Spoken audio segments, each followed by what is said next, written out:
Bapatla town hall నందు ప్రాంగణం నందు ఉచిత మెగా కంటి వైద్య శిబిరాన్ని నిర్వహించారు. వేగేసిన ఫౌండేషన్, బాపట్ల శంకర్ కంటి ఆసుపత్రి, పెదకాకాని జిల్లా అంధత్వ నివారణ సంస్థ సంయుక్తంగా ఈ వైద్య శిబిరాన్ని ఏర్పాటు చేశారు. ఈ సందర్భంగా వేగేసిన ఫౌండేషన్ చైర్మన్ నరేంద్ర వర్మ మాట్లాడుతూ ఉచిత కంటి వైద్య శిబిరంలో 438 మందికి స్లూకర్లు ఆపరేషన్ చేయడానికి డేట్లు ఇవ్వడం జరిగిందని అన్నారు. ఈ రోజు 250 మందికి ఆపరేషన్ పూర్తి చేసి కళ్ళజోళ్లు ఇవ్వడం జరిగిందని, ఉచిత కంటి వైద్య శిబిరం సంవత్సరంలో మూడు సార్లు నిర్వహించడం జరుగుతుందన్నారు.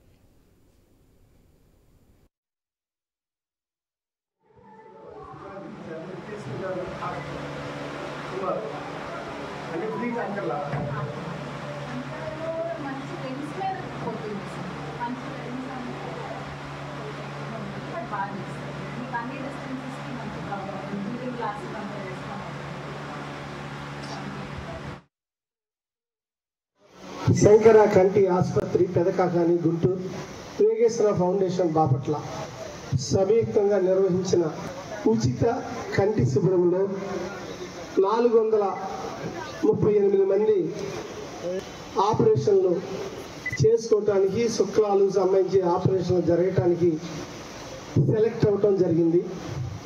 అందులో సుమారుగా 250 మంది ఆపరేషన్లు పూర్తి చేయటం జరిగింది. పూర్తి చేసిన వెంటనే కళ్ళజోళ్ళు ఇవ్వటం, నల్ల కళ్ళజోళ్ళు ఇప్పుడు మీరు పెట్టుకున్నారు అందరూ. కంటికి రక్షణ కోసం ఆపరేషన్ చేసిన పిదప మీకు నల్ల కళ్ళజోళ్ళు ఇవ్వటం జరిగింది. ఇప్పుడు మీకు మరలా మామూలు కళ్ళజోళ్ళు ఇచ్చే విధంగా ఇక్కడ ఈ శిబిరం ఏర్పాటు చేస్తూ గత నెలలో